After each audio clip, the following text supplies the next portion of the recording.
friends. As the wise man Houdini once said, how many of us have them? And how many of us in our mid-30s, still clinging on to the last remnants of youth, still have friends that play an obscene amount of online video games? So when a game comes out that is almost exclusively oriented towards group co-op play with little effort to cater towards single-player game modes, naturally solo players like myself are going to be simply uninterested in this kind of release. I took a gamble on Helldivers 2. The extremely effective marketing and overall goofiness of the experience sold me on giving it a shot, and I can surprisingly say, Helldivers 2 is awesome. Even after a sparse single-player experience and the quick-play matchmaking being unavailable at launch, Helldivers 2 still had me legitimately laughing and watching minutes to hours fly off the clock. With an effective, simple story, intensely addictive gameplay, and a strong sense of overall community, Helldivers 2 took me by complete surprise. I'm Dirty C, and if you haven't yet, please subscribe, like, and comment down below, as this will only lead to your infinite bliss and make me feel like I'm not a loser. Helldivers 2 is surprisingly buckets of fun. Let's talk about it.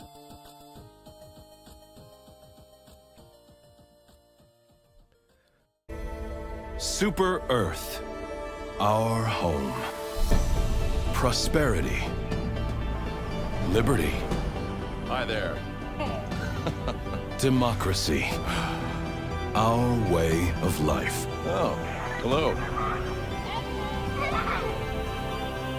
But freedom doesn't come free. No! Sweet liberty! No! You are a new recruit so feverishly enthusiastic to join the legendary Helldivers, an elite force on the front lines of the battle for super democracy and the protector of Super Earth's way of life. You are nothing but boot scum and are easily expendable, making the fight for freedom and democracy much more valuable than your puny little life. As far as story goes, that's it. There's no long quest you go on, no character arcs to develop, no branching and intertwining plot points. It's just a simple setup and a hilariously silly setup that works perfectly for this kind of game. You, the player, are given motivation to go out and shoot aliens, and it's so much damn fun. A deep story isn't essential to the experience of Helldivers 2, and players that are looking for a great turn-off-your-brain, chill-out podcast in the background kind of game will most certainly find that experience here. Yeah.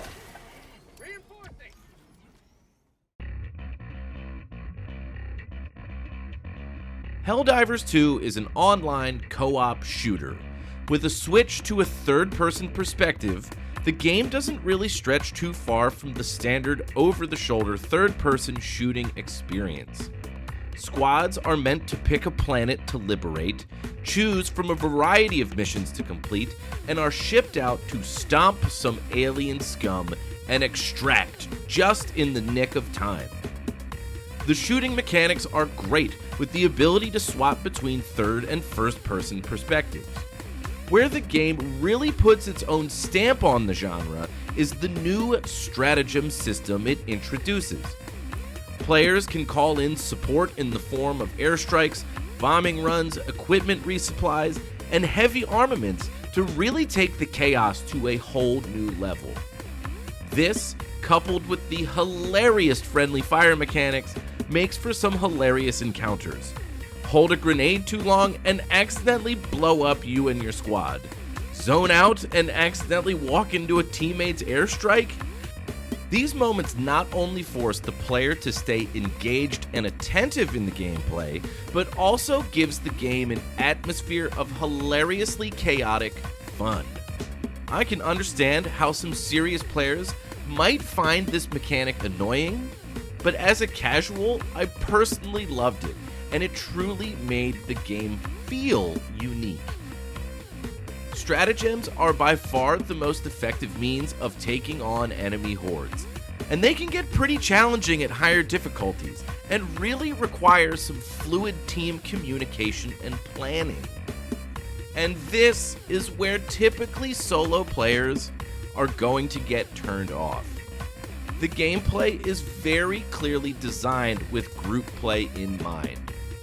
Playing solo is doable, but it's incredibly unbalanced. Sometimes it's laughably easy and kind of dull, and other times it's nearly impossible. Getting swarmed by enemies is entirely too easy with no one to watch your back, and couple that with the lack of a dodge button, you can find yourself getting overwhelmed pretty easily when playing solo. When playing with a group, the chaotic gunplay and outrageous stratagem system all work together to create a very addictive experience where it's easy to watch hours melt off the clock.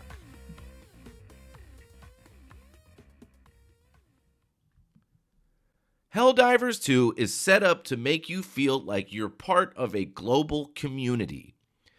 The whole point is for every Helldiver worldwide to do their part in liberating planets. As the player views the world map, you can see the progress that is being made on the front lines. As players globally liberate more planets, more sectors open up containing new planets and new biomes. I really liked this aspect of Helldivers 2. The idea of global teamwork and everyone working together to unlock more of the game made me feel like I was making a difference, and that my time was ultimately not being wasted. The fact that you're doing this with a squad of players ideally makes the feeling of teamwork and community that much more poignant. Here again is where solo players are going to miss out on the overall experience. Sure, your solo missions help, but it can feel extremely isolating from the rest of the community and really doesn't capture the intended experience. One major frustration I, and I'm sure many other players had at launch, was the fact that quick play matchmaking was simply not working. At the time of writing, it's kind of been fixed, but those first few days were frustrating knowing that you couldn't hop into a squad from the start. However, this was pretty easily circumvented, as a simple trip to the Discord server revealed hundreds of players looking to exchange friend codes and hop into squads. I had a blast laughing with complete strangers from around the world, and that in and of itself is what I believe the experience of Helldivers 2 is really all about. Bringing a community together over the classic video game trope of blasting aliens, all for the purpose of simply having fun. The Battle Pass system in Helldivers 2 is also absolutely phenomenal. Titled War Bonds, these battle passes offer the usual cosmetic and armament upgrades as you grind through it. Now, this is something I want to get straight. I've seen a lot of information floating around about the War Bond system that is simply untrue, and even worse, it's being peddled by these big channels and platforms. First off, you actually don't need to spend any real-world money in order to unlock the premium pass. Of course, you can if you want to, but you can also earn all the purchasable in-game currency either through the standard free pass, or you can find credits scattered throughout the world. Furthermore, you don't even need to spend money in the paid shop, because this same currency can be used to buy anything from the shop. And even better yet, these war bonds will not expire, completely removing any time-restricted stress and FOMO. Leveling up and gaining war medals to purchase things from the Battle Pass is a cinch, and medals can be earned in relatively quick fashion. It's an extremely accessible battle pass system, and I really hope games adopt this style moving forward. As we get older, it gets harder and harder to find the time to jam some video games. That means our time and subsequently our money is extremely valuable. If you're on the fence about Helldivers 2, I'd actually tell you just to go for it. If you're a fan of third-person shooters and are looking for a game to just shut off your brain and relax after a hard day of work, then Helldivers 2 is totally the game for you. If you made it this far into the video, then you are truly on another level of awesomeness. If you've already subscribed, then you have my undying respect. If you have not, please consider doing so, and I will see each and every one of you in the next video.